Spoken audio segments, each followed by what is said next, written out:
In a world full of bad news, this podcast is a source of good news, real talk, and real inspiration. On this show, you'll hear stories of growth, legacy, and entrepreneurship. Everyday people who overcome real challenges to build something meaningful. My name is Steven Padernacht, third generation Bronx born and raised in the real estate game. This is the Padernact Podcast, brick by brick. Today's episode is different. Grief isn't the absence of strength, it's proof of love. And I think a lot of people watching or listening right now are carrying something heavy that nobody sees. You're still showing up to work, still parenting, still answering calls, still trying to keep your life moving while the heart is trying to catch up. This conversation is about that duality, the truth that you can grieve deeply and still carry responsibility. One doesn't cancel the other, and this topic is personal for me. I lost my father, and that kind of loss changes your internal clock. It changes what matters. It changes how you measure time. It changes the way you show up for the people you love. And when you're a business owner, you don't really get the luxury of pressing pause. There are clients, there's obligations, there's people that are counting on you. And at the same time, there's a part of you that's just trying to breathe. I know what this does to a family. The appointments, the waiting, the hope, the fear, the moments where you're trying to be strong for everybody else, and then you're alone for 30 seconds and it hits you all. So if you're watching this and you're in that season where you feel like you're holding it together on the outside and fighting on the inside, I want you to know that this episode is for you. My guest today is Christina Farrell, co-founder of Cleaning Wand, serving New York City and Westchester County. What started as a home cleaning business has expanded into commercial junk removal. She built it with her husband, Kevin, and after Kevin has passed, she had to keep the family moving and the business moving while grieving someone she loved deeply. This episode isn't about having the perfect answers. It's about survival, emotional evolution, and the art of continuing forward when life hurts. And it's also a reminder for us all. We never know what somebody is dealing with. So when a customer is short, when a prospect is rude, when someone just seems off, yes, protect your boundaries, but also remember people are fighting battles you cannot see. So let's get into it. So, how you doing? Hi, Steve. Thanks for having me. Welcome to the Padernact Podcast. Yes. Thanks again. I'm so excited to be here. And I'm excited to just talk to you. And there's a lot to talk about today. Yes, long awaited. We've been talking about this for a very long time. Yes, for sure. And I had to, take some time to muster up the courage, of course, with everything that has transpired in the past year to come and to speak. But there was a moment when I thought, this can be of value to so many people. Functioning while doing business, while being a parent, and while just trying to live a normal life. Yeah, I think it's important. And one of the reasons why I actually started this podcast was to give people a platform just to tell their story. And the reason why I wanted to do that was because, you never know who is going to be inspired and who can see strength in your own struggles. And I feel the more that we talk about not only our wins, but our losses, it allows us to grow and it allows other people to feel that sort of common bond with us and say, hey, you know what? If he could do it, if she could do it, then so can I. Correct. And I want to back up a bit and go and dive deep into who Christina is. So you're from the Bronx, is that correct? Yes, I'm from the Bronx. I was born in Manhattan, but I was raised in the Bronx, and the Bronx has always been my home. I left the Bronx when I went to college. I went to Pace University. I lived in Westchester for a while in Pleasantville, and then I decided to move back to the Bronx when my husband and I got engaged. Interesting. Yes. So you have siblings? I do. I have a brother, Jason, and a sister, Maribel. Okay. I'm the baby. I was about to ask, are you the youngest or oldest? Yes, okay. The baby's always the loudest, I feel. All right, so two older siblings growing Yes. up in a household. And your background is what, nationality-wise? I am a Puerto Rican American. Okay, Boricua. Yes. All right, yes. all right. So Boricua's in the Bronx. That's a very common theme around Correct. the time when we grew up. Correct. Yes, I am Puerto Rican, but I always tell my friends and family now, and we may have this little joke, I'm a McRican now. That means I have an Irish family, Yes. and I have a Puerto Rican family by blood, and I also say that in support of my children, Yeah, of just course. so they know that they should be proud of both sides and who they are. Absolutely. So, in your household was Spanish speaking the primary language, or? No, and that's a great question. So I think so many Puerto Ricans have this problem. No, my mother did not speak to me in Spanish, and as I got older, I was just like, "Mom, why didn't you do that? It doesn't benefit me in any way." My grandmother did. She used to speak to us in Spanish, and therefore we had to respond in Spanish, and that's why I know Spanish. And funny story, I do speak 3 different languages. Really? What's the third? I learned, I'm not very fluent, but I do speak Portuguese too. And the reason why is because during my time in college, I had to waitress, and I didn't want the other waitresses stealing my tips.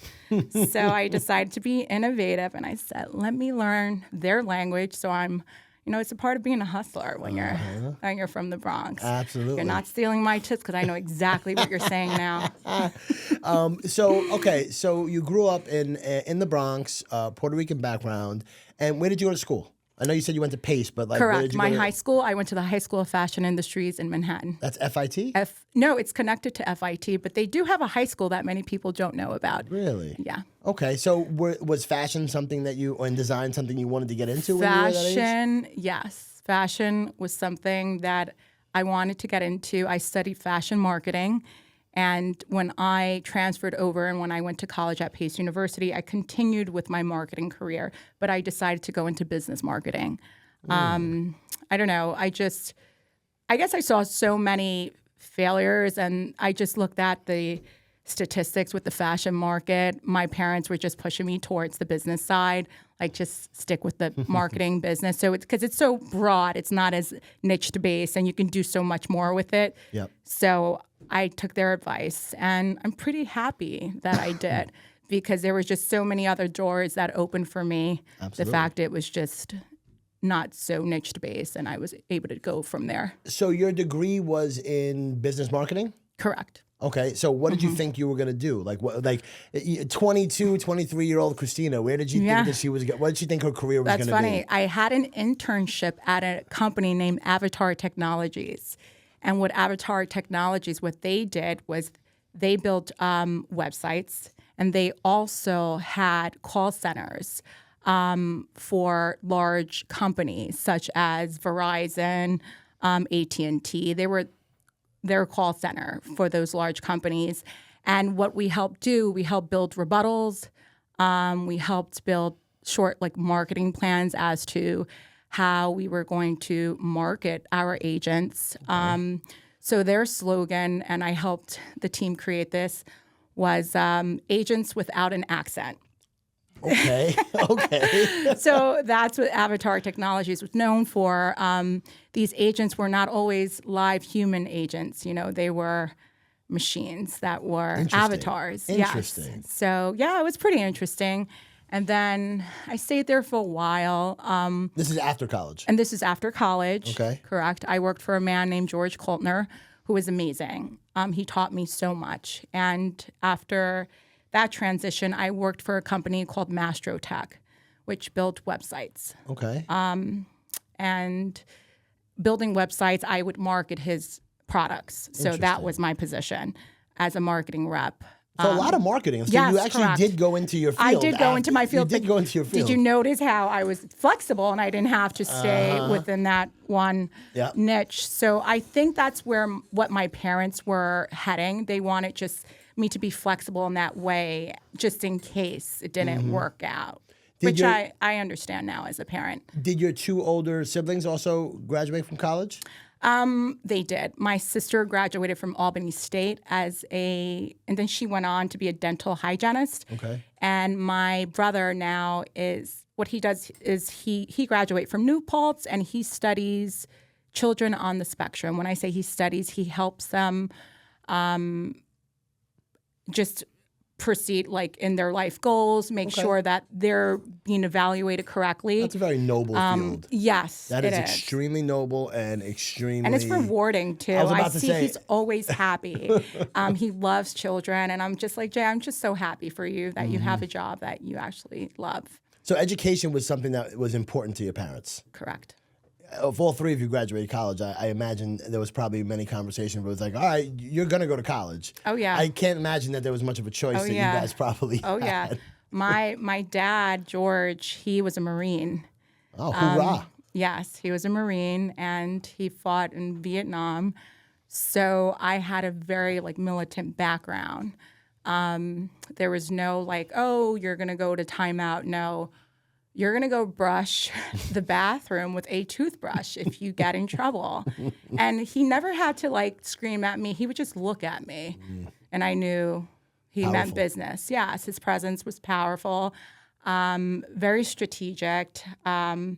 When he just planned everything. My dad was always very organized, meaning our parties were organized. And just as a male, I just admire that. I was just like, wow, that's what I'm looking for when I get older. I want someone to reflect who my father was. Yeah.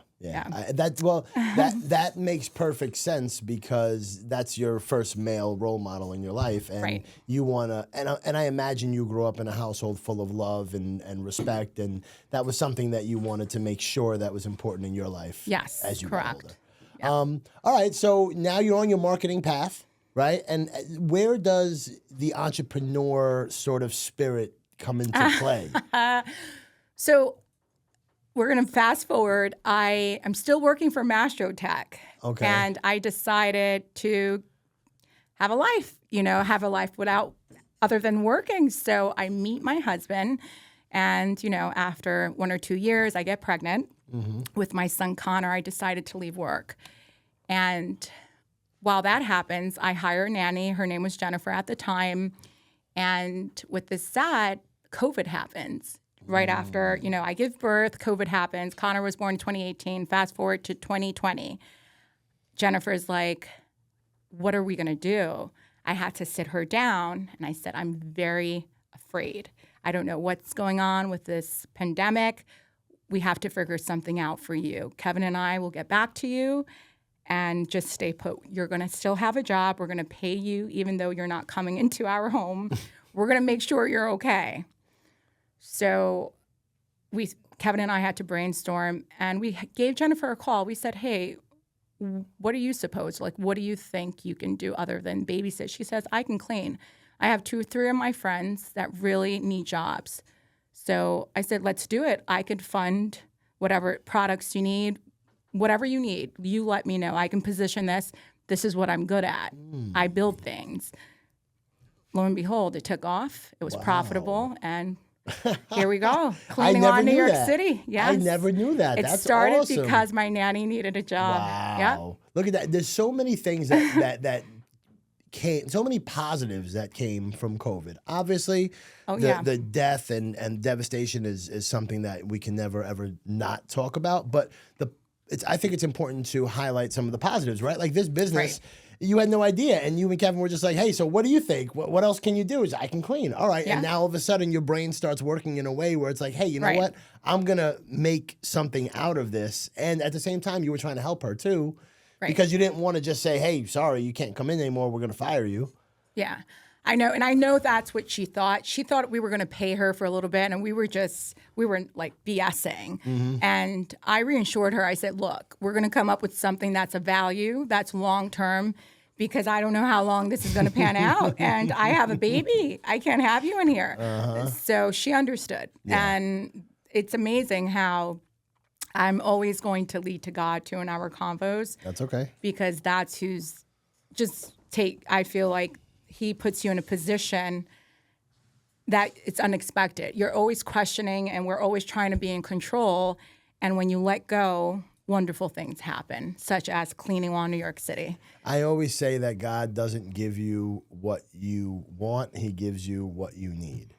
Yes. And I think that understanding that like we may see certain situations as being so terrible, but God's plan, and if we trust in his plan, then we know, and you at least have faith that it's going to work out somehow, some way, in the way that he wants it to work out. Right. I agree. I want to talk a little bit about you as a daughter. You were take me back to 2017, and your father, I guess, was diagnosed with cancer. Correct. My father, George, he was diagnosed initially with bile duct cancer. Your bile controls the liquid between your pancreas and your liver. And that bile is like a tunnel. So that's where the cancer, they assume it started there, but we had other doctors from like MSK that think it started in the pancreas.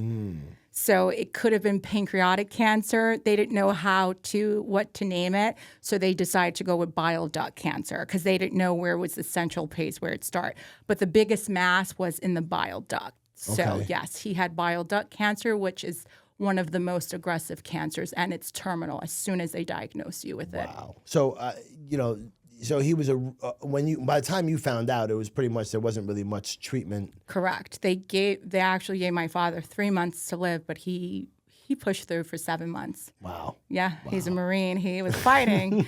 Yeah, he was it was a sad but funny time. And you immediately stepped into the role as a caregiver at that time? Correct. Caretaker with my mother and my brother, Jason. And we advocated for him at every single hospital, because if someone tells you your family member's terminal, you're going to say no. I have faith in God, and we're going to fight this. I don't care what you say, because there is miracles. Yeah. So we fought tooth and nail, as they say, and eventually, he's at peace now. Mm-hmm. When you were taking care of him, was it a lot of like going back and forth to appointments, or was he at home, or was he in the hospital? Well, we've cared for him first at home. There was, of course, to have home care, palliative home care. It requires just so much paperwork and nurses. We had the priests. We had all the we didn't have doctors come over, but I must say, a lot of nurses. Sometimes they're more informative, and they can give more information than a doctor can. Mm-hmm. So my mother felt comfortable with that. She felt comfortable with home care, but I will repeat, my dad was a Marine, so he was very stubborn at times. He very militant. He liked things his way, and he was very strong physically. So he wasn't able to take direction from my mother. He was very resistant. My mother could not lift him. He weighed a lot. Mm-hmm. So there was a point where we were like, hey, Dad, you have to go to the hospice center at the VA center in the Bronx and Kingsbridge. Yep. And we kind of convinced him, like, hey, you might meet friends there that you knew back in the day in the war. You have something to talk about. They have a beautiful facility. The doctors are lovely there. We gave him a tour, and finally he gave in. Because when he gave in, we went from being caregivers to a wife, daughter, and son again. Mm-hmm. When you release that responsibility, that's what it does. It allows you to position yourself as your role again, and you're able to enjoy those moments with your father again. It's not as stressful because being a caretaker, I tell you, it is no joke. Yeah. Yeah, so my father was diagnosed March 2008, and he passed February 2009. That entire year, he was home. So my mom, that burden that you had, my mom pretty much had that burden. And we did have people that came to the house, nurses that came to the house, but for the most part, he stayed in the house all the way up until, probably maybe 2 or 3 weeks before he passed. And so I know exactly the stress and the anxiety. And it's like, you as a child are trying to help your parent, right. but you're also trying to do the right thing, like in terms of like, okay, so you got to make sure you eat, you got to make sure that you're getting enough fluids, you got to make sure you're taking the right medicines, all this stuff. So you're right. Like when you release that, you're allowed to go back to being in the natural mode of like, okay, so let me now go back to being a son, a wife, right. What did you learn throughout that year about yourself? I learned how impatient I was. Okay, Yes, that's an interesting yes. part. Okay. I did. I learned that all my life I got things, I must say, because I was a baby, I had things my way. Things went my way all the time. And not having things go my way, having to learn patience with doctors, with the response from my family, meaning scheduling that we created to help us take care of my father, even hospital visits. You have to be patient. You have to be patient. You have to respect people's time. You have to respect people's schedule. You have to respect that not everyone's going to be available all the time. Not the doctors are not going to answer you right away. These are things that I learned the hard way, and I wasn't, Princess Christina anymore. The world didn't revolve around me. It revolved around the most important thing, my dad. So patience. That everything has its timing. I have to respect everyone else's timing, and just sitting around watching him die, I was anxious. I was just like, I have to really sit through this. So patience, trusting God, knowing that He has it all, that everything will work out in His timing. That's important. I never even thought about that because, when you're dealing with outside sources and doctors and nurses, if you've never dealt with that before, and you expect the doctors are going to answer right away. Right. You expect that, like, hey, wait a second, this isn't my father. Like, what do you mean you'll call me back, and then you don't call me back, and you'll send me an email.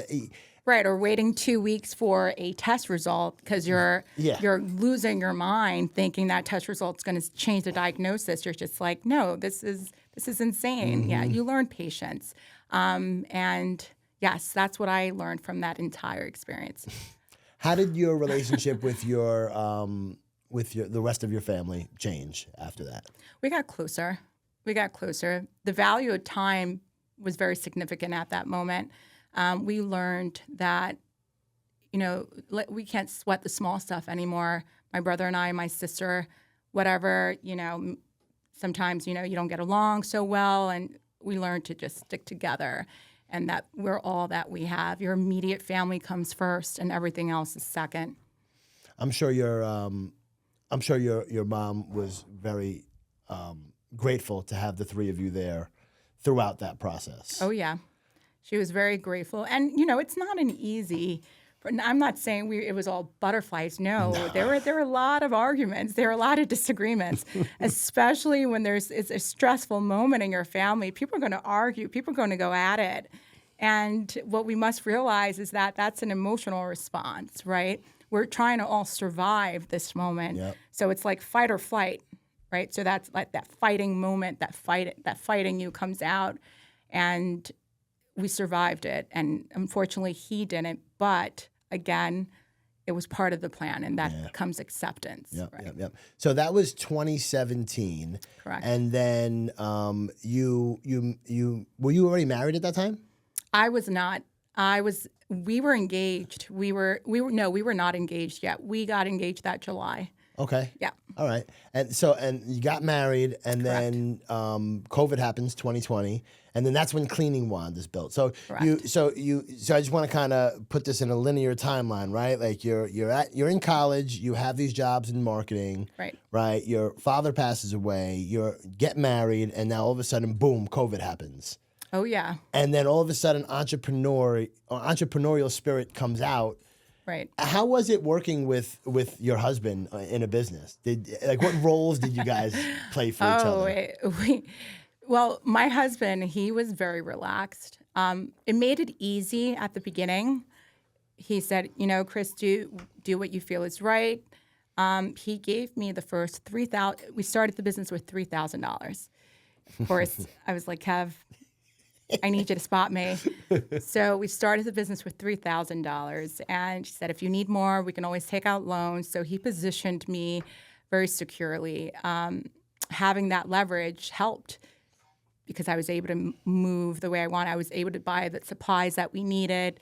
He was open to my marketing research that I love to do. I did some qualitative marketing research at the time. I figured out what worked, what didn't work. regarding hiring cleaners, payroll, insurance, everything. You got There a was crash a whole course. crash course that I had. So everything was so expensive too. I didn't realize how much the startup would cost. But he was patient. So he didn't really have much insight at the beginning. I think towards the middle, like when we started gaining these clients and it started getting nitty gritty, for example, when we used to fall, when I say fall, when our cleaners wouldn't do a good job, at the beginning, it was terrible. We had no training. It was just, we hired whoever came to us. We didn't know if they were the best cleaners because we didn't know what to look for. Yeah, so it was just like, okay, let's see what we get out of this. But eventually, your standards get higher, and he started voicing his opinion. He would say, Christina, I understand you want to hire these 2 women, but did you do a background check? That started to happen. We started doing background checks because we have these people and we have our cleaners, our team members in people's houses. Of course. The liability is high. So again, he was more of the third eye looking from the outside. When I was anxious or when I was on a roll, he wouldn't really bother me because he liked those creative juices to flow. But yeah, that was his way of dealing with me during the business. We didn't really bump heads. Now that I think about it, I think the only time it became intense was when, and I have to keep this short because we're still in the process, but when a cleaner made a false report against the company. Okay. So then he took the leadership role. Of course, like, hey, okay. these are logistics. This is how we're going to, approach this is how we're going to fight this. This is how we're going to approach this. Sure. And that's common. Right. And I mean, it's common that like, as you grow and as you do more business, like we're in a society now where it's like people just want a quick payday. Oh yeah. So you're gonna get sued. You're gonna deal with these things. You just got to make sure that your paperwork is on point, and make sure that your insurance is on point, and make sure that you're able to document everything. Oh, it's so unfair. But when you get it, you feel like it's a personal attack. And it's business. It's business, and you feel like it's so unfair. And you're like, man, I worked so hard. If this person understood that I'm not like this big Viacom company, I'm a small business. You're suing me for something that's not valid, but thank God it's working in our favor right now. And again, it just supports my faith in God. Yeah. Let things go and let justice and let everything take its place. Yeah. How did you come up with the name Cleaning Wand? Was that the original name? Did you like that was the original name because I thought of a wand, a magic wand. Like you hit something, like Cinderella. She hit something that the fairy godmother at Cinderella, she would hit something and it would turn into something magnificent, right? So a cleaning wand, I wanted to represent something that everything we touched, we're meticulous with detail, and everything we touch turns into beautiful, pristine, clean place. We're going to make sure we clip that part right there. Yeah. I'm going to timestamp this right there. Okay, yeah, there you go. That's your next ad. Yep. Tell me, how did you get your first client? My first clients, and I always tell people this, I had a friend ask that, how do you gain your first clients? Your friends and your family. Your friends and your family are your first clients. They hire you, they start spreading the word, they post on Facebook about you. They will always be your first clients because each person that you know knows at least 100 people. Mm-hmm. And I always say, please make sure that you have your friends and family support you. Make sure they're posting on that social network that they're always posting their kids on. It's so important because that's how it worked. I had many friends in Riverdale post on the Riverdale Moms page. I used this new cleaning company, Cleaning Wand New York City, and it was a valid review. They did use us, and here we are. So social media played a big part in how you... Absolutely, and the moms groups too. All the mom groups on Facebook, every area on Facebook has a moms group. For example, I'm from Riverdale. There's Riverdale Moms Group. Inwood has a Inwood Mothers Group. And that's how we gain the leverage. And you, what was your strategy? Was your strategy like, hey, like that? I want to know about the first customer. Like, did you legit just call up like a cousin or somebody and be like, hey, listen, I just started this company. You need your house cleaned? Like, what did you do? Yeah, I did. I called. I think I called my cousin Lisa. And I was just like, Lisa, could I just clean your house or we could have a cleaner just to see how she cleans? Because before I send her out, I want to make sure she's okay. What about if she just doesn't do anything and I'm paying her? I don't know how this works. Even though it was my sitter at the time, she was leading a team, but there's a difference between an employee and a team leader. So I wasn't confident to see if she was equipped to run a full team of women, five women at the time. I gotta say, like, if my cousin called me up and said, "Hey, do you mind if I send somebody over to clean your house?" I'd be pretty damn happy. Like, sure, send them over. I know. A lot of my friends and family had free cleanings for a while, correct? Just to make sure our system was tight and those cleanings were good. That's important. And then, so tell me a little bit more about the strategy. So you went out there, and what you just explained to me was essentially you gave away the first couple cleanings for free in terms of the long haul. So that way, and in return, what they would do is leave a review for you in one of the moms groups. Correct. So I would call a friend and I would say, hey, Karen, she's one of our clients. She knows my other friend, Maureen, who didn't know that I had a cleaning company. So what Karen would do, she would say, hey, Christina, this is what I'm going to do. I'm only going to give you, for example, I understand you're charging $199. Let's see if this works. Can I get a discount on the cleaning if I'm not happy? I would say, absolutely. I want you to try us out to see if you like us. And if you have any insight, I will take the insight. If you're not happy with your cleaning, I'll take $40 off. Okay. Just so that we can compete with her current cleaner.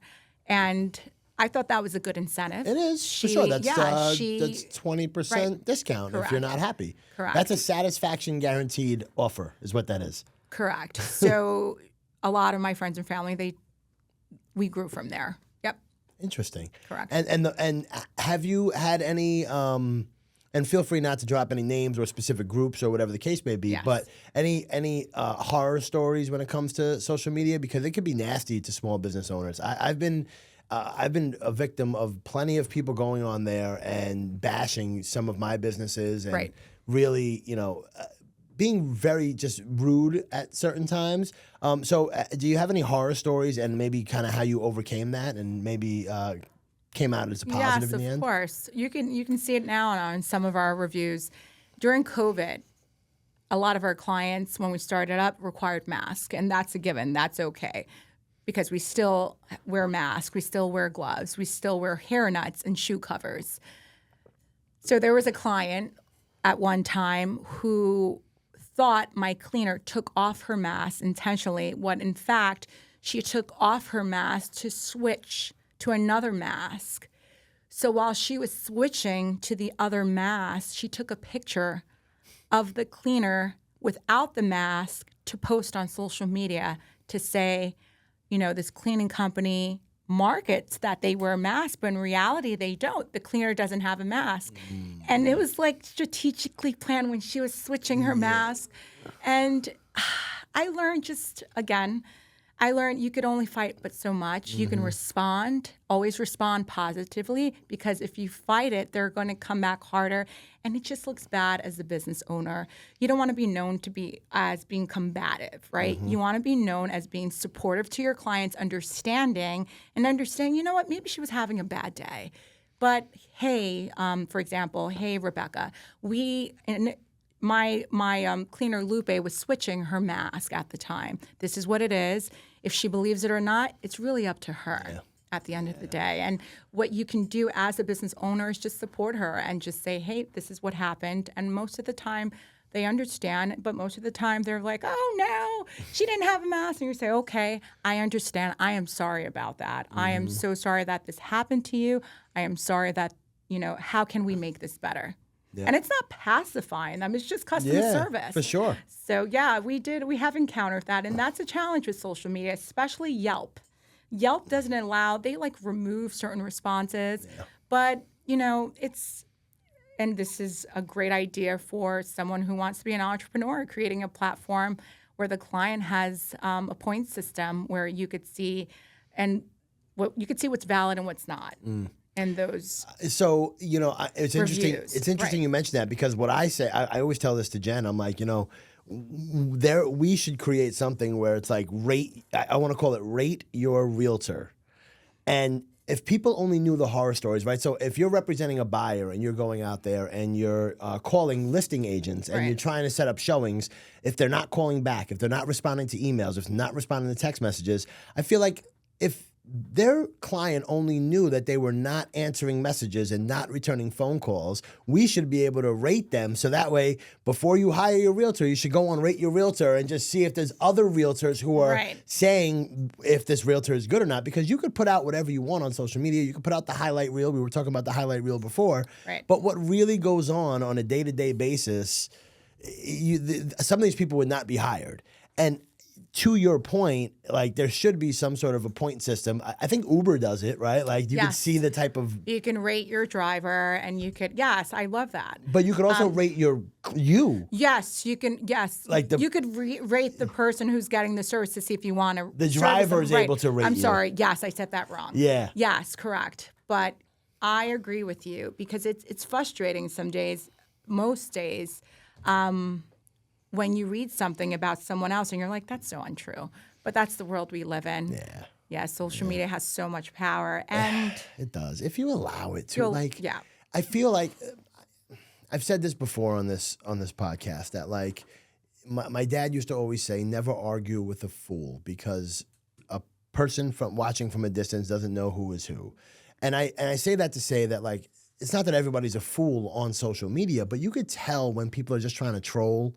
And if you go back and forth with them, like that's what they're doing. They're probably sitting at home in their underwear, literally just sitting there, just looking for somebody to argue with because they have nothing else going on. yes, I agree. So I choose to not engage. You know how many times like I've written a response like on one of the pages that we're both mutually in, and like I'll write the response, and then I'm like, I'm not sending this, and I just delete it. Right. Because I'm just like, what Choose is this not going to say do? anything. It's not right. If it's not going to add value to that convo, just don't say anything. I agree. In terms of dealing with customers, though, yeah, it's extremely difficult, and I think you're right. The way to attack a negative review is to just approach it head on, respond back, call the client, and just say, hey, tell me, what can we do to make this right? I'm very What can sorry. we do to make this better? Yeah. Right. And that's going to lead into what we're going to get into shortly. You just don't know what someone's going through. Mm-hmm. And that is why they're responding that way. They're attacking you because they're going through something personally. Yep. And we're going to encounter this in business. You're going to encounter this in your personal life, in your children's school, with their teachers, in every single aspect of your life. You're going to encounter that. So I think with all this loss and all this grief that we are going to touch on, it has a lot to do with that person and what they're going through internally. When did you look at Kevin, or when did Kevin look at you and say, wow, like this is for real, Cleaning One, like we could really grow this and make this into something? Because at that point you're a stay-at-home mom, right? Correct. But you come from corporate. You come from, and now all of a sudden you started this business. Like when did you guys say, hey, yo, like this is for real? Right. When he saw that I didn't have to go back to work, when he saw that it was profitable, that I can manage my son's schedule and work at the same time. There was so much flexibility. He loved it. So we were like, this is for us. This is for us because we can actually parent and run a business at the same time. So that's the aha moment. It created so much flexibility. And I think that's what a lot of us look for. Jobs that allow us not to be so consumed. Not that we don't want to do our jobs fully, but we want that flexibility too, to actually focus on other aspects of our lives while mastering all, if that makes sense, right? Being present everywhere at the same time when you're really not. So it created that flexibility, and we loved it. Well, it allows you to pick your kids up from school, drop them off from school. It allows you to, like, God forbid, if like the teacher calls or principal calls and says that they're not feeling well, you can go do that. Correct. As opposed to if you're stuck at a job and it's like, hey, wait a second, you got to ask your boss for permission to leave. Right. But what it also does is it creates being an entrepreneur. It also creates that, like, it's 365, 7 days a week, 24/7. Right. And it's not always like physically having to be on a job site, but it's dealing with the insurance. It's taking a call on a Saturday morning to maybe speak to an attorney or whatever the case may be. It's those late nights when you're just sitting there brainstorming, trying to figure out like, how do we increase the lead volume, or how do we tighten up the systems? Like that entrepreneurship, for me, I love it. I'm addicted to it personally. And I think I feel the same way. I think you feel the same way, that like it's something that's like, this is what I'm meant to do, whether it's cleaning company or whether it's something else. Oh yeah, right. As you said, it just gives you that flexibility to just do everything you want to do, because as being a parent, you need that. You need that time when your child gets sick. You need that time to, take them to the sports at 3:30. You can't do that with a 9 to 5. So yes, you hit the nail right on the head. That's exactly what it does for us and what it did for us. Do you notice a difference in the kids? Like now that you're able to be more present, do you notice a difference? Yeah, well, Connor was really young when Cleaning Lawn took off. So yeah, I noticed a difference between, I don't know, I guess my kids and other, I hate to say this, but other moms that are not as present all the time because they work. Which is okay. It's just a different dynamic. Oh yeah, it's a different dynamic. Yeah. I don't know. I just feel like they could be more grounded, and when I say grounded, they're just more present. Okay, that's fine. And my son is very emotional, so he needs a lot of me. He needs a lot of parenting there, especially now that my husband's not there. So I do see a difference with, for example, the homework help. We have a mom's chat. And I see the different scores that we're very transparent. We see our other kids, and some of us, some of us are very close, and we're like, oh, what did your daughter get, or so-and-so. And I know it's crazy. It's crazy. There's always chit chat. Yeah. We'll talk about moms groups later. Yeah. They're on the intense. next episode. On the next episode of mom groups. Yeah, it's very intense. So yeah, we talk about things like that, and I see the value of having a parent there who's there most of the time, meaning not just after 5 o'clock, but who's there midday if she can be, or be there after school and be there for soccer or ballet. There's a big difference emotionally and with their grades and with their education. There's a lot that plays a role in that. I think that so for me, I grew up in a household where my mom was she had the job, right? She was a teacher, so she was the one who pretty much went to work 9 to 5 or whatever it was, 8 to 3, whatever the hours was. My dad was in real estate, so he was the one that we were able to be around and have the flexibility. So I kind of had the best of both worlds.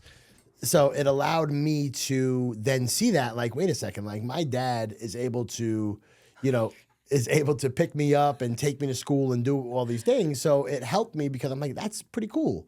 And other people don't necessarily have that. So I think it's great that your kids do have that. Where does Cleaning Wand go from here? That's a great question again. And I know I say that's a great question. We're growing. We're going to continue to grow.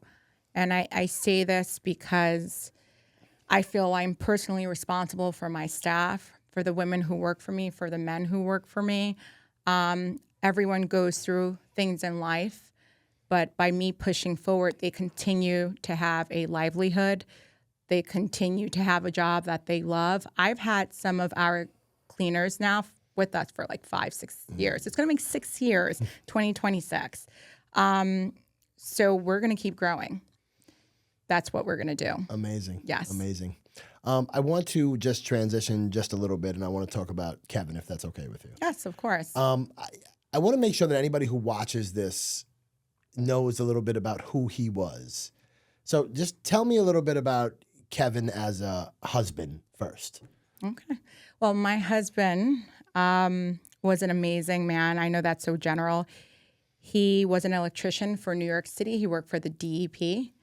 And he loved building things. He loved fixing things. He loved helping people. He was a great father. He was a great provider. He was funny. When I know when people say, oh, yeah, that person was funny. No, he was really funny. There was never a dull moment. He was pretty funny. Yes. He was pretty funny. He made light of everything. He didn't really like the room tense, so he found a way, for example, if there was like thick air in the room, if we didn't know too many people, he would find a way to like, and I kid you not, like fart or do something crazy.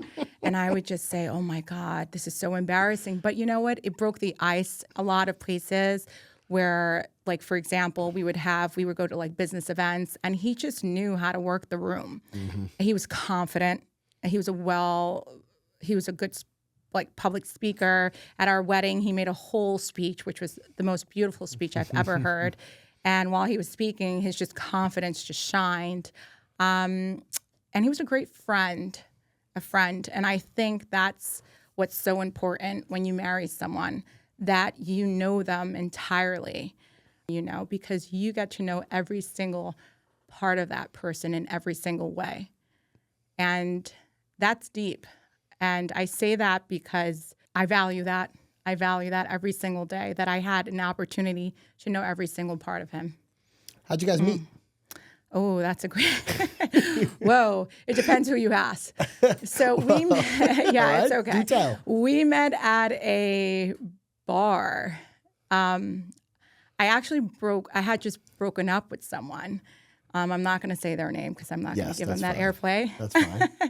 And it was at a bar called Rory Dolan's. Yeah, you're very familiar. Yeah. We were there, and he told me, he goes, oh, I heard what happened. It's okay.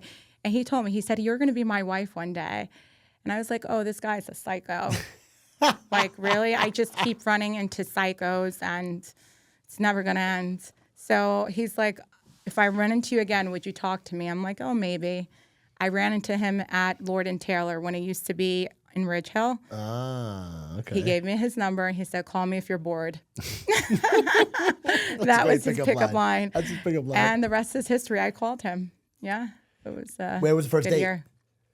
At Palace of Japan in Riverdale. Okay. Oh, yes. All right. I know the spot. Palace Is of Japan. Palace of Japan still there? I'm not sure. No, on Johnson Ave, right? On Johnson Avenue. Yeah, I was thinking about that.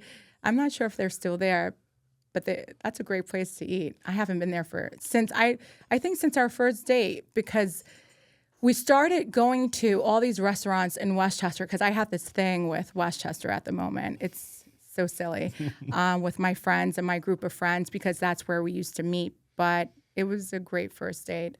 Was there anything that stood out? Like was it guaranteed that he was able to get a second date? Or was there what stood out? I was getting to that. Well, he was a hot mess the first date. Okay. And then I said, you know what? He loves his mother. I remember the first date he spoke about his mother and how much, he just told me like a lot of stories about his mother. And that's what brought me closer to him. I was like, wow. I'm like, I really value that this man loves his mother that much. I'm like, well, that's a good sign. Yeah, a man that sure. respects his mother, who loves his mother, and he's talking about his mother on a first date. Like, he is definitely a keeper. And it was not like he was a mama's boy, but there were just so many stories about his mother. And I was like, oh, okay. Yeah, here we are. And then fast forward, and then she ends up becoming your mother-in-law. Correct. And Were all the stories warranted? Yeah, they were warranted, and they were true. My mother-in-law is a woman. She's a very strong Irish woman. Mm-hmm. She had 5 kids, so I would be very strong and stern too. But she has a big heart, and she's a great provider. Yeah, my mom is very friendly with her. Yes. Yeah. Oh, those moms groups. Oh yeah, those the mom groups are very, very tight and close knit. Absolutely. All right. So how long were you guys dating before he popped the question? Kevin and I were dating for 2-3 years. Okay. Yes. And what was the engagement? Was it a? Well, he popped the question. We had to kind of pop it quick, the question, because I was pregnant. Oh. I didn't realize. Yeah, I was pregnant, so we wanted to. We actually had my son Connor before we got married, but I was engaged, so it made things better, especially with our strong Catholic background. Mm-hmm. You know, my mother kind of told me, "Hey, you waited this long, and you're going to get pregnant before marriage." She wasn't too happy the way it panned out, but she was happy with the outcome, meaning the order of events. Well, As a parent, I'm sure now you're a parent, right? Like Right. you want a certain life for your children. Correct. But at some point, they are going to grow up Oh, and yeah. make their own choices. And I think Right. that it's a parent's job to be there to support them in those decisions, right, wrong, or Right. indifferent. Right. And if you do that, you're doing an A-okay job as a parent. Right. I agree.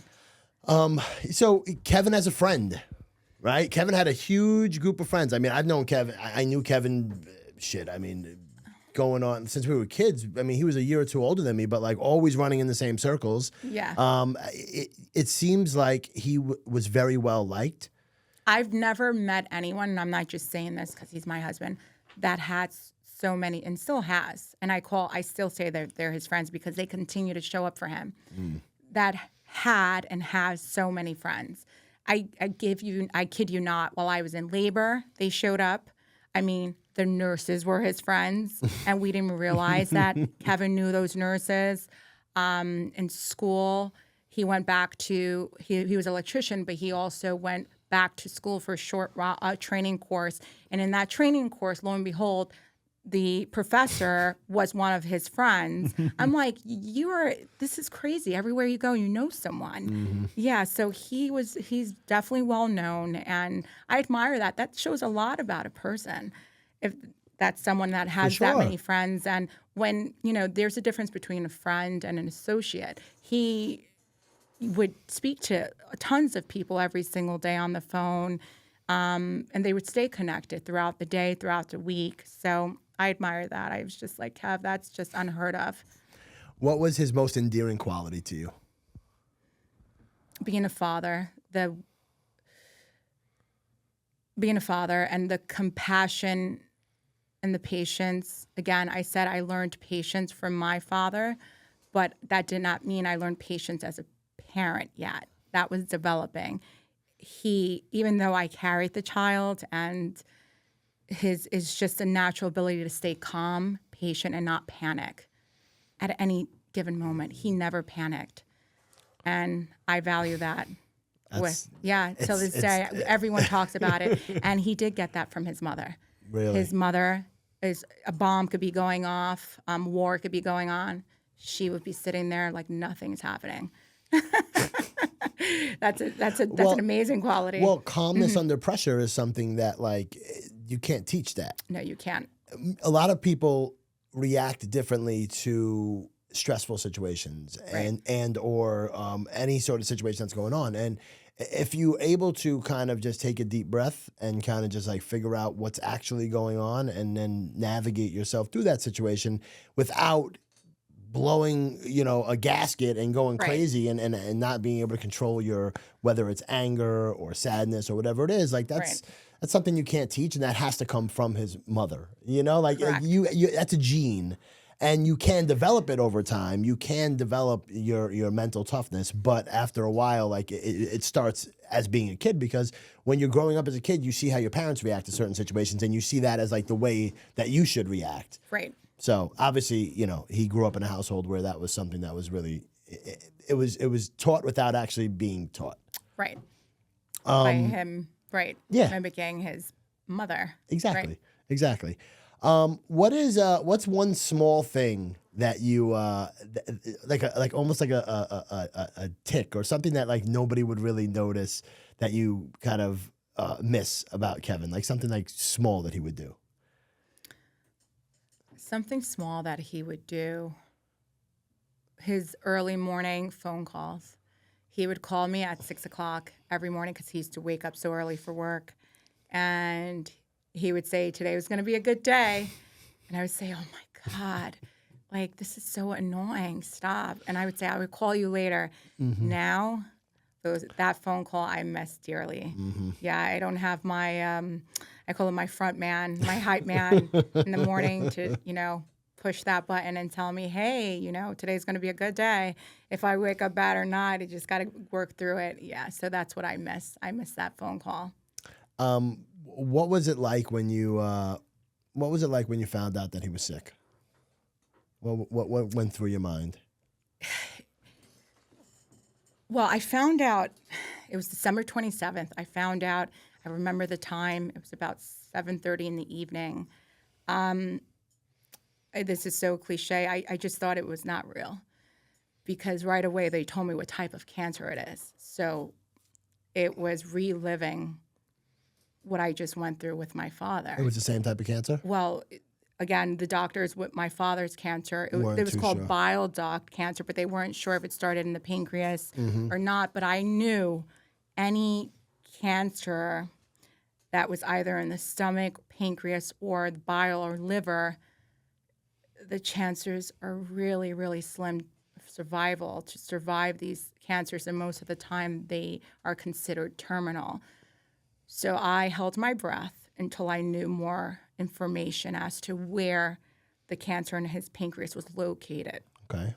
So once we learned that it was at the head of the pancreas, which was good because they have a surgery called the Whipple surgery, which can remove the head of the pancreas, and he could still survive if it has not metastasized to any other place in his body. So there was still hope. So in that situation, I did not panic. I don't know, I just could not, because at that time it was unreal, and I wanted it to go away. Yep. I didn't want to be in that. It was so uncomfortable. So, yeah. And I imagine that you probably had some, as you said, you had some flashbacks to like you just went through this with your father. Right. Do you think that added a level of strength to how you dealt with it and how you went through it? Yes, it did. It prepared me for everything. It prepared me for the countless paperwork. It prepared me to advocate for him at the hospitals like MSK, Columbia University. It prepared me, just as we mentioned before, I didn't have patience before with these doctors, to have more patience and to be more grounded. It also prepared me to see him literally just Go through the process physically. And sorry if I stop for a minute, but the physical change that happens to someone while they're fighting a type of aggressive cancer, it's so alarming and just emotionally draining. There are no words to, put into that. You see the strong man. Kevin was like 210 pounds. And by the end of our fight, my husband was 140 pounds. So that's very eye-opening. What advice do you give to the wife, brother, sister, mother, son, daughter who just finds out that their loved one is diagnosed with this form of cancer, or that was in your position when you found out? Sure. When we found Kevin's cancer, Kevin was diagnosed with pancreatic cancer stage 3 at the head of his pancreas. I would tell someone who is newly diagnosed with pancreatic cancer, with any cancer in their abdominal, don't give up hope, even though people panic and say it's terminal right away. Even as at stage 3, they consider that still possibly terminal, and the doctors will tell you that if you do ask. Don't give up hope, because there are many people who survive those cancers. For example, as I mentioned before, there's a surgery called the Whipple surgery. If you catch the pancreatic cancer in time, if it hasn't metastasized to like the lymph nodes and all those other areas, there is still hope. And many times the surgery, I don't know the percentage, but the surgery is not available to those where the cancer spreads. And that was our case. We thought it was available. Unfortunately, my husband's cancer spread to his lymph nodes. And that was unable to And do that surgery. determined that he was terminal, correct, because it was going to continue to spread. So don't give up hope. Don't give up hope is my advice. There is always hope. And everyone's body reacts to chemo differently. Everyone's journey is different. And God has plans for everyone. How did you and Kevin navigate the conversation with the kids and explaining that? Well, first, Kevin, when he called me, he apologized to me. When he told me, Chris, he explained what happened, and he explained the pain in his stomach, and the doctors came, and he went through the whole thing. And while I'm listening, it was just like, blah, blah, blah. It wasn't clear, because I was like, this is what's happening. And I asked him to repeat it 3 times. I said, can you repeat that again? He goes, Chris, I just told you what I told you.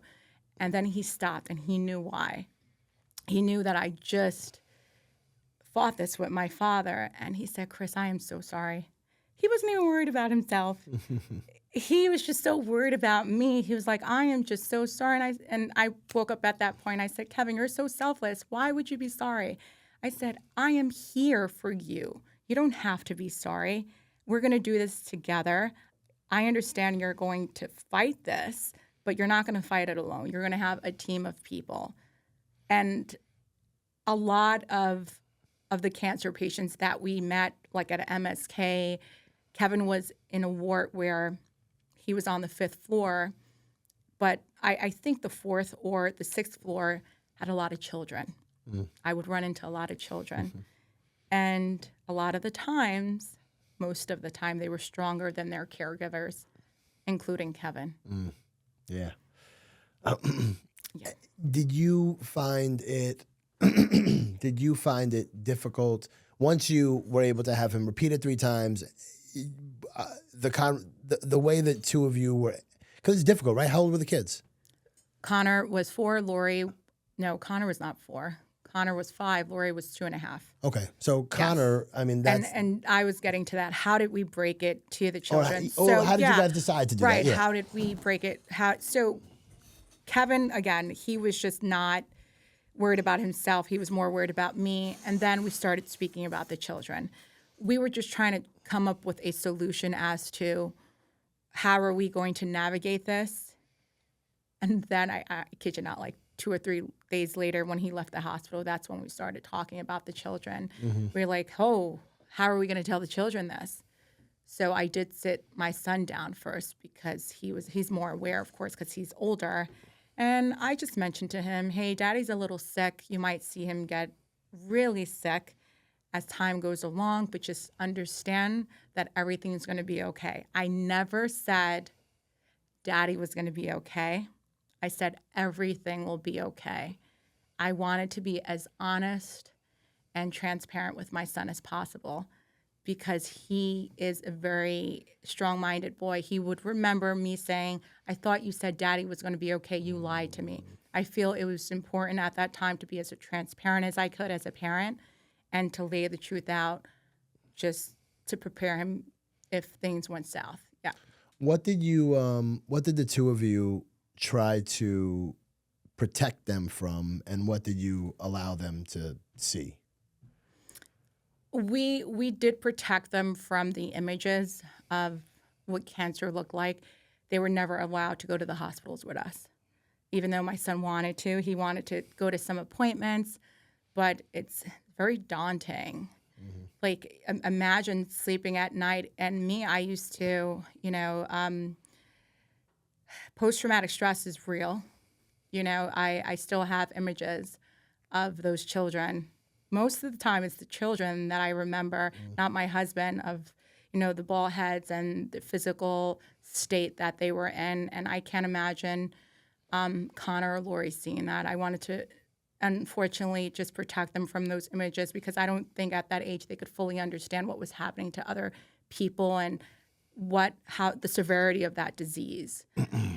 Interesting. Yeah, it makes perfect sense. I remember going to the hospital and seeing the patients, and for a child to see that, it's a lot. So that was very, very, very noble of you to do that because your natural instinct is to bring the kids and let them be involved and let them spend as much time with Daddy as possible. Correct. But you guys were like, no, you know what? This is right. This is where our boundary is. This is where this stops. And you have to figure that out for your family. Again, everyone navigates things differently. Every family will navigate this process of this journey differently, but we learned what works for us and what our kids can withstand.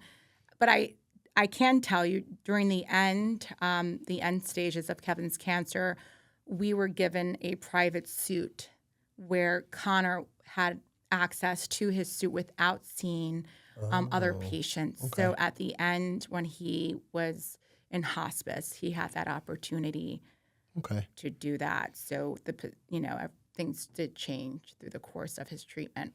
One of the things I remember at the at the wake was, first of all, the line to get up to the front. And I think that kind of goes back to your point about him having so many friends. But just, seeing you up there, like, it's almost like you... It's funny, you were there. I don't remember you there. There were so many people there, and I think I was just on autopilot. Yeah, well, that's Yes. kind of where I was going with this. Yeah, like right. you were just very going through the motions, but you seemed very, like, you were put together. That you. strength. Where did that come from? Was it something that you said, I have to do this, or was it just something that naturally came out? Right. That's so kind of you, Steve. Thank you. Well, I wanted everyone to be able to lean on me. As much as I loved Kevin, I wasn't the only one grieving. And I thought that was important to show his friends, my nieces who were mourning, who were grieving, his brothers, his sister. So many people loved Kevin. And I needed to show them that, I acknowledge that. Kevin and I acknowledge how much you loved him. I'm here for you. As much as you're here for me, I want to show you love. I want to hug you. I want to show you that we're grateful for you to be here at this moment. I want to show you, I know it's as hard as for you as it is for me. That's where my strength came in. It was just I had to just outer body experience, right? Mm-hmm. Non-selfish act. And because I'm a mother too, you learn that being a parent. I wanted to show my children, hey, you can lean on me because I know you're hurting. And I have no idea what Connor and Lori are going through at that moment because I didn't lose a father at that age. Mm-hmm. So I had to be present for them and present for their feelings or the emotional state that they were going through or whatever came with it, the tantrums and the biting. My daughter started biting. So, yeah, I was here for it. I said, I'm here for it. Yeah, absolutely. What does mourning look like? What is mourning a loved one? What does mourning a spouse look like month 2 compared to now here we are month 10? I am so glad you asked me that because grieving, there's so much judgment, I feel, because everyone grieves differently. And everyone understands that you're grieving, but they really don't. And I will get to that now. It's a great question. I said that 3 times. 3 times is the lucky number. It's my lucky number. So my first emotion was anger. I was very angry when Kevin passed. Not at the funeral. About 2-3 weeks later, I was so angry. I was angry at the world. I was angry at God. I was angry at my neighbors. I was just angry. I just felt like life was unfair. And why did it happen to my children? Why did it happen to me? I did everything. I felt I did everything I was supposed to do in life. I was a kind person. I graduated college. I used to speak to God about this personally. I was just very angry that he took away my husband and my father in a short period of time. We didn't speak about it, but Kevin's best friend also passed away 2 years before he passed. And his name was Mark. He was my driver for Cleaning Wand. And Mark, his passing was still fresh in my grief box, which I call my heart. And going through that whole experience with Mark, losing Mark while Kevin was alive, I had Kevin to lean on, and now here I lose my husband. I have to be my own strength. So, that was the first emotion, anger, being angry at the world. And when I say anger, it was very heightened. I've never felt this anger of hate towards the world like I felt those 2-3 weeks later. I had to really pull myself back and ground myself because the world didn't cut me. It was just, this is just part of my journey. And that's when I had to start talking to friends and really reading about going to groups called Grief Share and expressing my emotion. So that was the first emotion I encountered, and that's what I encountered right after his death. After that, I decided, and it's funny because I did talk to you, Steve. I called you, and you actually said something. You said, are you going to sit down? Or are you going to keep going for those kids? And it's so funny because that same night, my mother said the same thing. She said, Christina, you got to pick yourself up. Those kids are looking at you. Mm-hmm. You have to keep going. And here I am. How do you have the anger subsided? The anger has subsided. It shows up. Grief is really, really weird. It shows up in waves. It shows up in different ways. For example, Father's Day, when my son is just like, I think my children are my trigger. And I know they are my trigger. I don't think I know. When my son is feeling down that his dad is not there, anger will arise. I'm just like, why is this happening? But as time goes on, that it will subside because there's no controlling that. There's no controlling that Connor is going to be angry because his dad is not there. Mm-hmm. And I don't play victim. I have positioned us as, again, this is just my grief journey. I know everyone grieves differently. And I decided at one point, am I going to sulk and just be angry at the world the whole entire time that I'm trying to parent? Or am I going to get up in the morning and say, hey, there's a purpose for me. God has another purpose for me in this life. I don't know what it is or where it is, but I will never find it if I stay home and sulk and not do anything, right? So I decided to move forward. I decided to continue with the company. I decided to continue parenting and not have my mother raise my children or my brother raise my children. Yeah, I decided to move forward and continue being part of the PTA. I'm no superwoman, and I'm not saying that that's everyone's journey while they're grieving, but depression or anxiety can't touch you if you keep moving. Mm-hmm. Hallelujah. I mean, that is accurate. Mm-hmm. One thing that I noticed when you were talking about Kevin before, you had the smile on your face. Mm-hmm. And I feel, and now here we are 10 months later, and the question that I had asked you is, how is it different mourning or grieving month 2 to month 10? And I think now what you've been able to identify, or at least this is what you're exuding, maybe not subconsciously you're doing this, is the anger has subsided, and now it's just appreciation for the time that you spent with him, the beautiful children that have come out of that relationship, Correct. All of the love that he has given you for the time that you had spent together. And, for me personally, right, like I was 27 when I had my father, and maybe this will help you. I was 27 when I lost him, and I was pissed. I was angry for years. Like, it took me 2-3 years of anger. Which led out into a bottle for the most part. Like, I was drinking, a lot. But now and once that subsided, like now I talk about it and I say that I was absolutely blessed to have him for 27 years because some people never had a father. And he taught me how to be a man. He taught me how to do these things. So when I think about it, I'm like, you know what? I choose to look at it like I was blessed to have him for 27 years. So I think you're not there. I'm sure as hell no therapist, but maybe So that's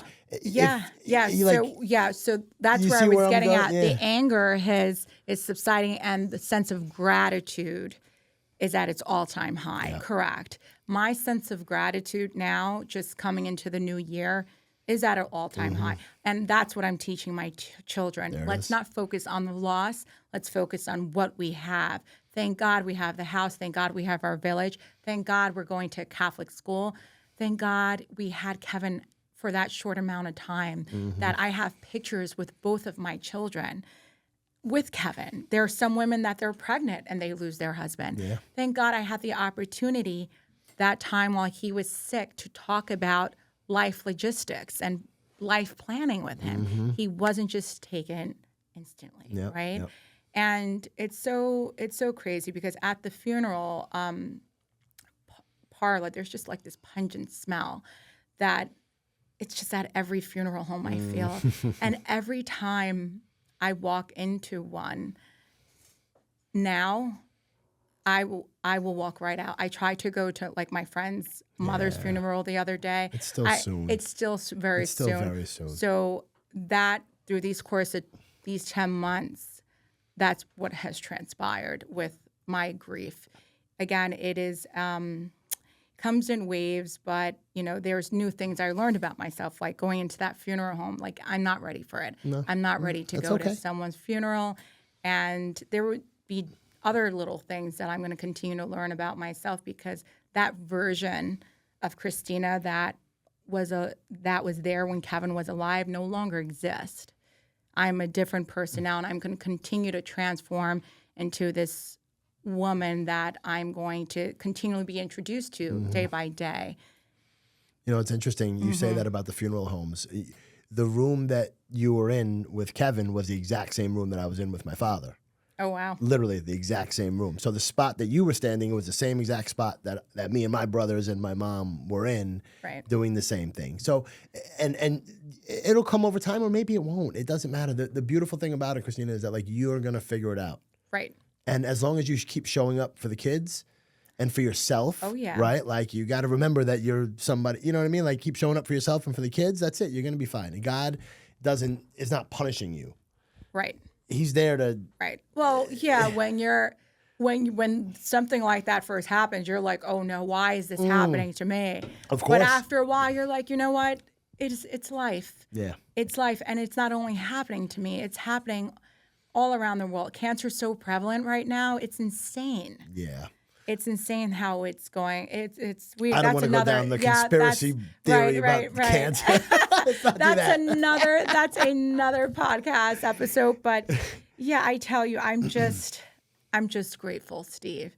And I continue to be grateful every single day. Lead with the gratitude. And lean with the gratitude and continue to hold that gratitude towards every single person who has supported us through this journey. I'd like to just ask you a couple questions before we wrap up about what it's like now. What's Cleaning Wand like now that it's Christina 100% running the show? Are you cracking the whip? Are you like, what's it like? That's funny. My team member Lacey, she said, Christina, oh my, she goes, you were so calm and so nice every morning. And I'm like, what, Lacey? She goes, yeah. She's like, you're smiling. You're actually answering phone calls. You look really relaxed. I said, I wasn't answering phone calls before. She goes, nope. You would say short answers and you would just keep it going. I said, yeah, because I said, Lacey, I'm more present now. I'm more grounded.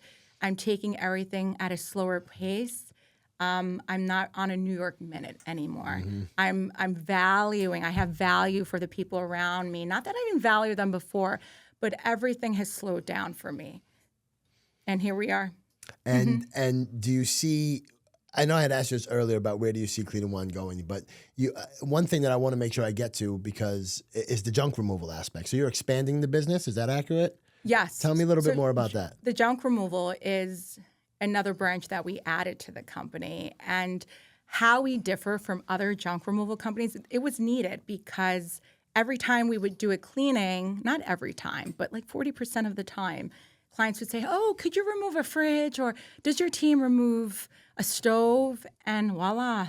I said, why don't we just add junk removal or clutter removal to what we're doing? It's in the same niche. So we did. So we added the junk removal aspect. And it's great because not only do we remove clutter and junk from your home, after we remove that junk, you have a cleaning team that comes in and makes your home pristine. It's like a one-stop shop. That's great. That's great. I mean, look at you. You're expanding, doing different things. Like that's exactly what I think Kevin would want you to be doing. Absolutely. Absolutely. Walk me through a day in the life. Give me the streamlined version. Monday morning, give me a day in the life. Okay. Of a mother, of a business owner, mother, the whole 9 yards.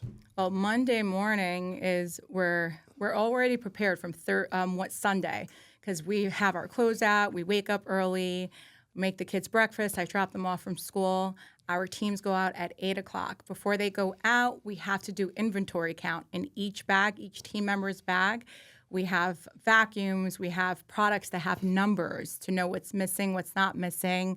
We restock those products. Once we restock those bags, we put those bags in our vans. We take off by 8 o'clock. By 9 o'clock, everyone is in their from 8 to 9 is our Riverdale team. From 9 to 10 is our Westchester County team. So by 11 o'clock, all of our teams have been dispatched. Okay. That's a normal day. And we do that every single day, Yeah, Monday but through hold Friday. on. I want to know also about like what's going on at home. Like you have these kids to get ready, and you also have this business going on. That's what I'm curious about. Oh, you really want to know what's going on? I mean, I want to know how you balance it all. Like it's not easy. I wake up at 5 o'clock. Somewhere there's a woman or a young girl who's watching this who says, "I want to be an entrepreneur one day, but I also want to be a mom." You have to wake up early. There's no way you're going to accomplish what you want to accomplish in that day and do it right and calmly without waking up early. I wake up at 5 o'clock. From 5 to 6:30, I work out, I bathe, I do everything I have to do for myself. And on Wednesday, I'm going to get back to this. On Wednesday and Friday, from 8 to 9, my schedule changes because I do work out with my sister-in-law, Gina.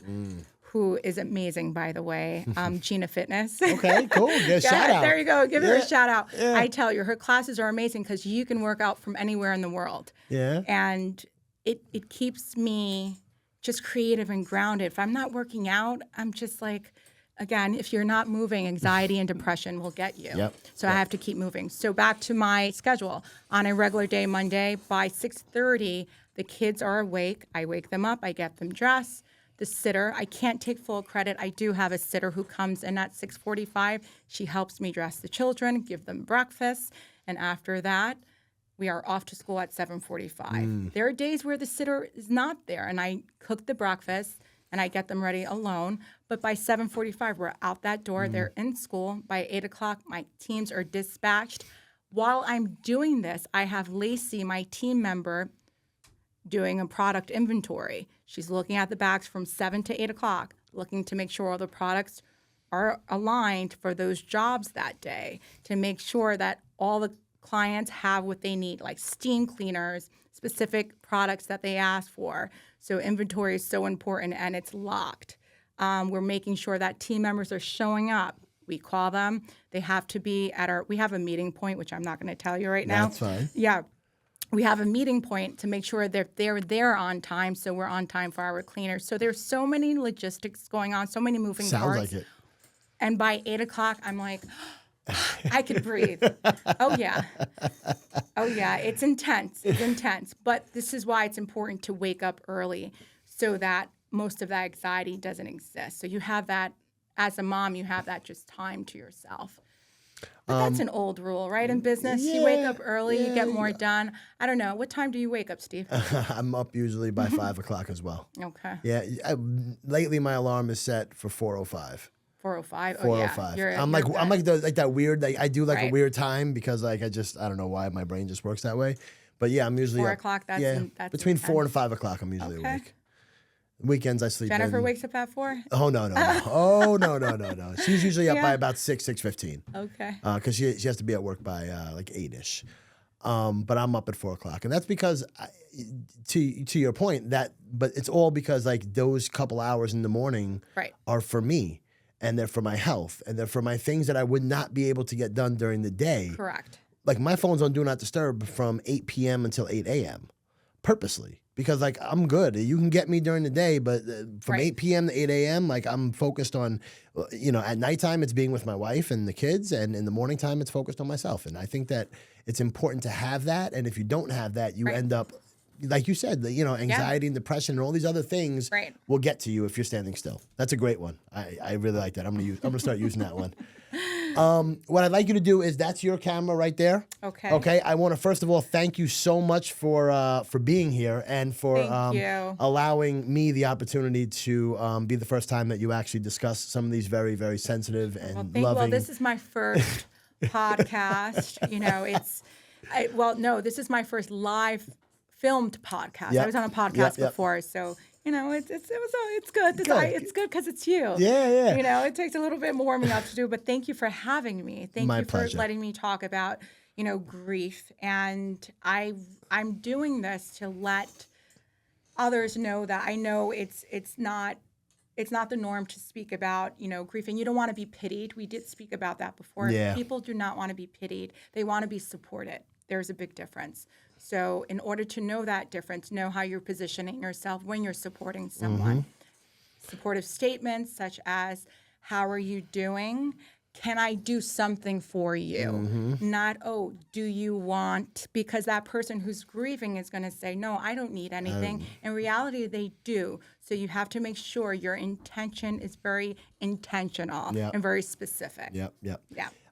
So just to kind of double up on that point, what I'd like you to do is, first of all, thank you for that, because I think that it's very people don't know how to help people, especially in a position like this. And they could be coming from a kind heart, they could be trying to help and coming from a good stance, but they don't necessarily know how to. So thank you for that, because that's super important. And I think anybody that's watching this, maybe that will hopefully give them a little bit of clarity. Right. But what I would like you to do, just to wrap up, is take that camera and just take a moment and tell people how to get in touch with Cleaning Wand, where you service, and how you'd like for them to reach out to you.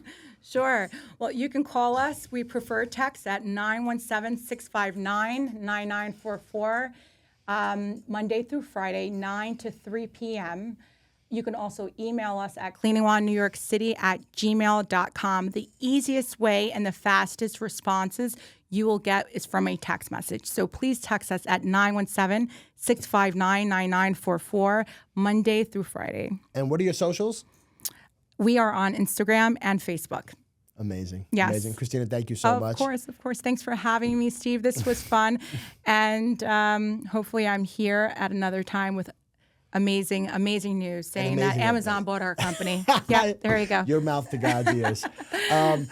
Before we go, I want to give a huge shout out to Claudio from Kai Visions. If anybody's looking to level up their podcasting, production, literally anything that has to do with any audio, video, I mean, you should really reach out to Claudio, because seriously, I wouldn't be able to do this if it wasn't for him. So huge shout out to him. And this has been another episode of the Padernact Podcast. I'll see you guys next week.